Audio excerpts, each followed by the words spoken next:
actually, when we applied for this conference, it was for sharing some ideas with a project that we are running at Católica Forces, From Conflict to Conviviality Through Creativity and Culture. It's a long name.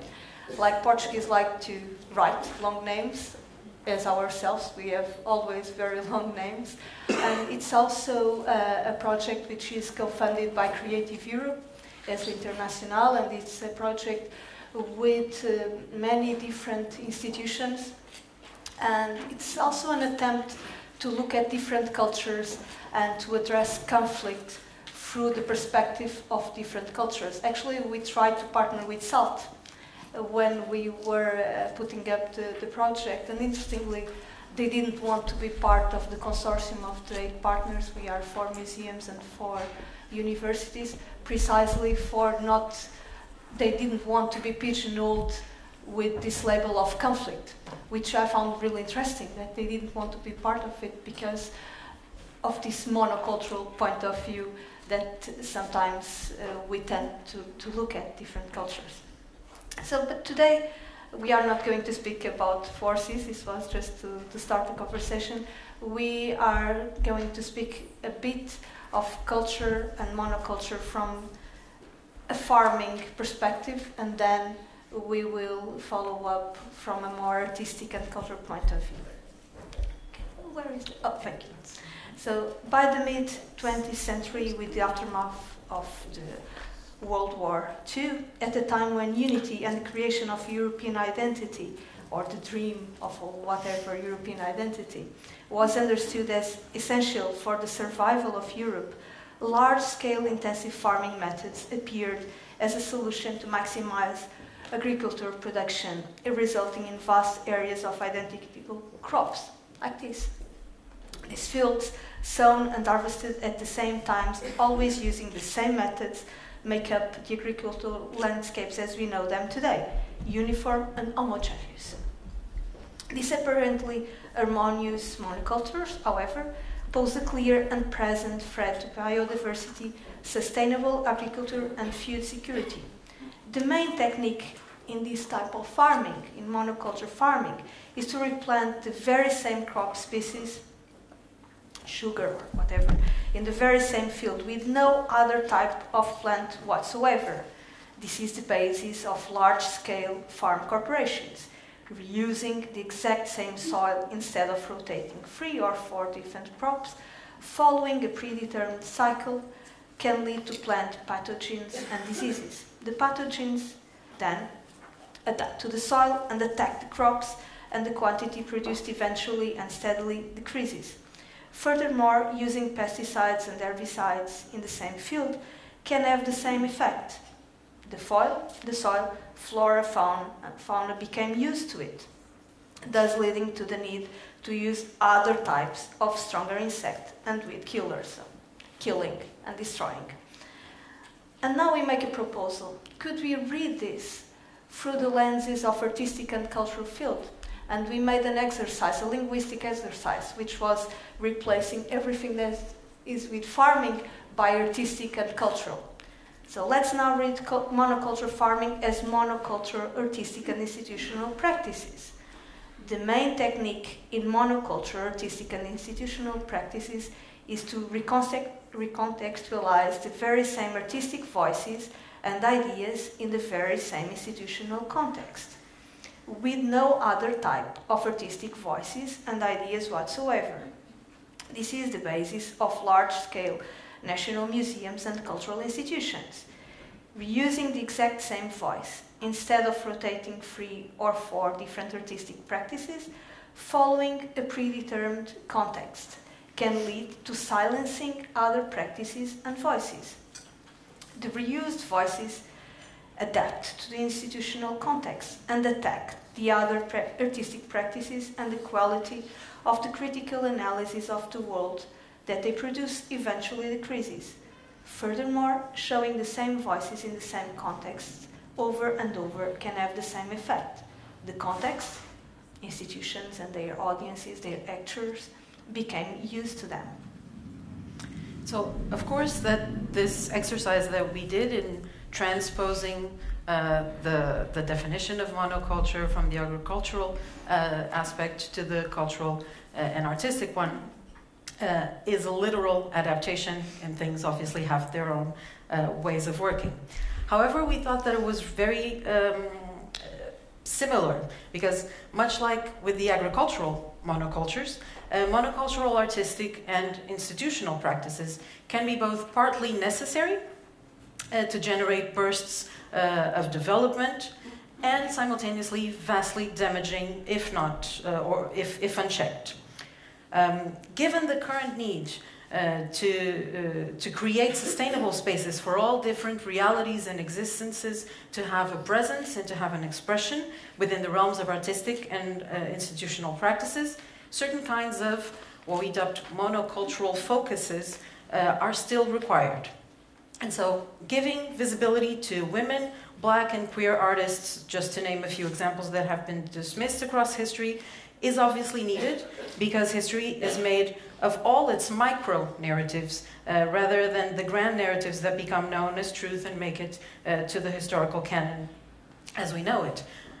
However, on the one hand, in this process, the practices of these artists become labeled under categories such as feminist, post-colonial, or others, when in fact their practices, we believe, are much more complex and bound up not only with artistic aims, but also with historical, geopolitical, economic, social, and environmental factors that intersect to originate diverse reflections and visual translations.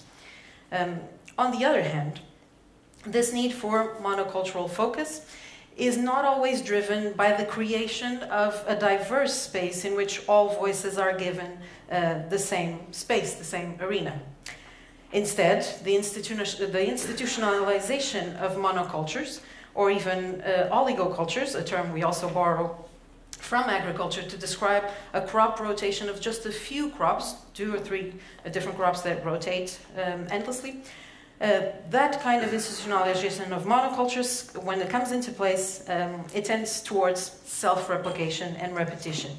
Exhibitions with women artists framed within a feminist agenda period, over and over again. Black artists labeled and presented as post-colonial, despite the specificities, complexities, and multivariables of their works, over and over again.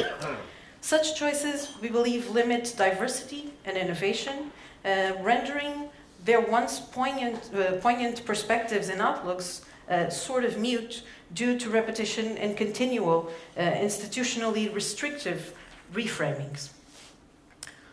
And so within this debate, artistic and cultural institutional practices have operated as what we are borrowing the term as frames and or framing devices used to guide the viewer's interpretation and contribute to the construction of the world represented. As principles of selection, emphasis, and presentation composed of little tacit theories about what exists, what happens, and what matters, and in operating by including certain messages and excluding others, much like a picture frame, which by containing the contents to be viewed simultaneously implies what is not to be viewed. They conceptually speaking, these frames can be considered schemata of interpretation, which function to organize experience and guide action, whether individual or collective, enabling the individual or the collective group to locate, perceive, identify, and label objects, events, cultures. So the current mono-reframings of contemporary art via a given set of isms, like the ones I mentioned previously, racism, feminism, etc., and post-colonialism, may in fact lead to the very opposite of their initial aim, which was to ensure equality within diversity and to ensure a voice to those who previously didn't have it, running the risk of entering a process which is as essentialist and monocultural as the one they initially sought to overthrow. An example that comes to mind here, and might be a good translation for this, is how the guerrilla girls' practices, or practice is or are perceived. The Guerrilla Girls, and I'm quoting, are feminist activist artists. We wear gorilla masks in public and use facts, humor, and outrageous visuals to expose gender and ethnic bias, as well as corruption in politics, art, film, and pop culture. We undermine the idea of a mainstream narrative by revealing the understory, the subtext, the overlooked, and the downright unfair. This is a quote taken from their website, from the Guerrilla Girls. This is how they present themselves. So feminist activist artists whose practice unfolds to reveal silenced voices as well as to uncover corruption in various spheres. It is therefore a complex and multifold practice. It's not as simple as just a reading of feminist activist artists full stop, as Olivia just pointed out in the previous session. It's not as a simple reading feminist full stop. There are so many complexities when you say you are a feminist. It's not just about gender. It's just not about I'm a female, I want to be visible as a female. It's way more complex. It has to do with politics, with economics, with so many different issues. It's complex. So this is possibly their most well-known artwork. My mother would know this artwork. She's not an artist or a curator. She doesn't work in the culture field, but mostly everybody knows this artwork. This is how they are known. And if you Google, this is what you will find. However, there are other works that do not reinforce the monocultural discourse, such as this one. Or this one. These works do not reinforce the monocultural discourse. So in this case, looking at the artists as feminists only, are usually kept in the shadow. These are not the works that make the stage. This is a phenomenon that can be partially explained by what Eileen Hooper-Greenhill calls interpretative communities.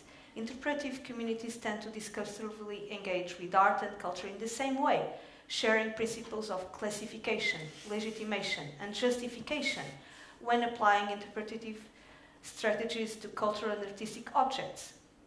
In the institutional practice sphere, the formation and development of these communities entails not only the creation of shared modes of viewing and shared frames of interpretation, but also a shared assumption of how those same institutional practices contribute to society's appreciation of art and culture.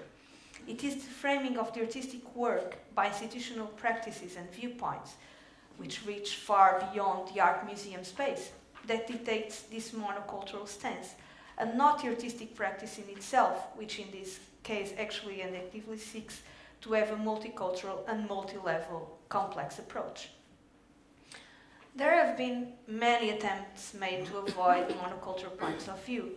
This is a well-known and historical example, the Magicien de la Terre, back in 1989. It was introduced, and I'm quoting, the first truly international exhibition bringing together artists from all over the world. And here, just as a disclaimer, we are not using this example saying it is good or bad. It is an example which has been highly debated, and some might say that it was in fact an international exhibition back in the late 80s, because prior to that, an international exhibition in the Western context would mean Germans and Americans. It makes we question what we choose to show. How do we contextualize what we choose? And some people might say, well, given the time, we agree that its complexities was more focused on objects coming from the popular and the religious spheres, and then they were highlighting these ideas of otherness and differences that make the mono views of West about the rest of the world, a rest which is made of many parts, that together make a share that is in fact much wider than the Western part. But also there are others that also see this exhibition as a milestone, as something that made this difference between this just only Western point of view to an attempt to a more real international. But even today, this was back in the late 80s, but even today, Tate Modern, it's a so-called international collection. I like Tate Modern, it's a very interesting collection. But if we look carefully to the collection, is it truly international? Of course, now there have been attempts, but even if we go back as far as 6-7 years ago to the collection as it wasn't really that international. Even Europe, in the European part of the collection, it was more Western European collection than the whole Europe. And speaking worldwide, now there are some attempts to make it more a worldwide or planetary point of view, but it wasn't. So it's important to our understanding to have these attempts, even if they are failed, to look at the world through a more multi-leveled point of view. And adding to what Luisa just mentioned, this exhibition is obviously a very good example of how, depending on your perspective and depending on which body you occupy and at which time, the exhibition can be congratulated for its effort in stepping out of the German-American axis and actually embracing other expressions. And it can also simultaneously be viewed as a condescending attempt at internationalization. And so this is actually something that we can go into perhaps during the Q&A, which is the difficulty and the complexity of perspective, the difficulty and the complexity of where exactly you are talking from and coming from, and how do you define that with a precision that allows you to, and we contest that, we say that there is the impossibility of that precision, there's the impossibility of the limitation of being inside one very well-defined and completely encircled perspective. But going back to the language of agriculture, the key objective of multiculture, much like in agricultural terms it's called permaculture, a term that defines the plantation of different and the cultivation of different species simultaneously and in an ongoing way. The objective of multiculture is to ensure the striking of a balance between several cultural influences, not allowing any singular aspect or approach to become over-influential in detriment of any other, but rather to devise an environment, albeit this might be considered a utopia, but to devise an environment for the coexistence and symbiotic development of different cultures, to stimulate the continuous evolution of heterogeneity versus the barrenness of homogeneity. This is only possible if we understand institutional practices as processes responsible for constructing and construing and for communicating both the self and the autre positioning of artistic practices within that dual mono-multicultural cultural war, as well as putting forward the role of art in defense of one or the other stance. And so our point of view is that the institutional practices are actually the ones that have the biggest influence in this conditioning. By framing artistic practices and expressions within an ism box alone, within one, feminism, post-colonialism, or within a gender or queer box, or within a social, political, or class struggle alone box, the institution may be overlooking the said specificities and variables which would allow for a broadening and complexification of the discussion instead of a narrowing and an oversimplification of it. Racism, homophobia, chauvinism, etc., they exist in a multi-layered network of political constructs and societal interactions. They are not isolated events or realities existing in a suspended institutional vacuum, and as such, neither can be the philosophies, narratives, conceptual tools, and artistic and institutional practices devised and used to tackle and fight them. So one very brief example of how an instance of what could be termed dangerously a monoculture can actually be the basis for the blooming of an artistic multicultural endeavor is the Project Row Houses. As defined by the executive director, Project Row Houses was founded in 1993 to be the catalyst of transforming community through the celebration of art and African American history and culture. Inspired by the work of German avant-garde artist Joseph Beuys and African-American painter Dr. John Biggers, a group of 7 black artists working and living in Third Ward purchased 22 historic shotgun-style row houses on 2 blocks in a disinvested neighborhood and began using the houses as a space for thematic art interventions. Even though it is grounded on the research of African American history and culture, as well as on the celebration of African American culture, art, the project has rejected notions of mono or oligo culture and has rather embraced the concept of permaculture by following a mutualistic exchange approach with the community members, where the daily experience of the neighborhood life leads to an awareness of the community's varied needs. In keeping with the, I'm quoting the executive director, in keeping with the expansive vision of art as social sculpture, the founders believe that creativity was ultimately about utilizing resources in novel ways to address problematic circumstances.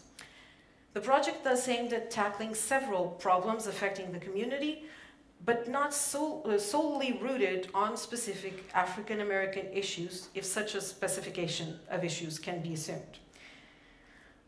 As such, a conceptualization of art delineated by a German artist in the 1970s and the artistic practices initiated and carried out by African American artists gave rise to an artistic cultural project of collective creative action, which, amongst other topics, dealt with gentrification and its subsequent displacements and how community-led strategies for resistance based on urban revitalization could fight that. Also, the role of university and academia in collaborative art development, understanding the impact community, participatory, and co-created art can have for community development, strengthening, and well-being, and also in generating and sustaining a sense of shared responsibility and reinforcement of community values. Through its collaborative art initiatives tackling a multitude of topics with different artistic and cultural approaches and views, Project Row Houses demonstrates the effectiveness and relevance of a permacultural approach, even within communities or neighborhoods which could easily, and again wrongly, have been reduced to monocultural approaches. And to end, it might be helpful to look at the root of the term, which implies in itself a dichotomy. Its parts, mono and culture, are in fact in conflict. While the prefix, mono, indicates alone the existence, the suffix implies a collective life. Mono is derived from the Greek mono, which means alone or single, while culture derives from Latin, cultura, a cultivating agriculture. The word culture has 3 meanings, or even more, but let's take 3. Literally, it means tilling the soil, cultivating, or cultivation. And once you cultivate, you have always various, not one. It can be similar, but not equal. Metaphorically, the word is used for the training or refining of the mind, civilization. However, in the past decades, a broader metaphorical meaning has become popular, derived from anthropology, collective ways of acting, thinking, and feeling. Culture, in this sense, is the collective programming of the mind that distinguishes the members of one group or category of people from the others. In other words, culture is a collective endeavor of the mind, or construction, as Oliver put it. If we look to the definitions of culture, we will see that the spread of any monoculture will imply the silencing of many others. In other words, any monodiscourse will erase the rich and varied sense of culture, which in fact always stands for cultures. Thank you.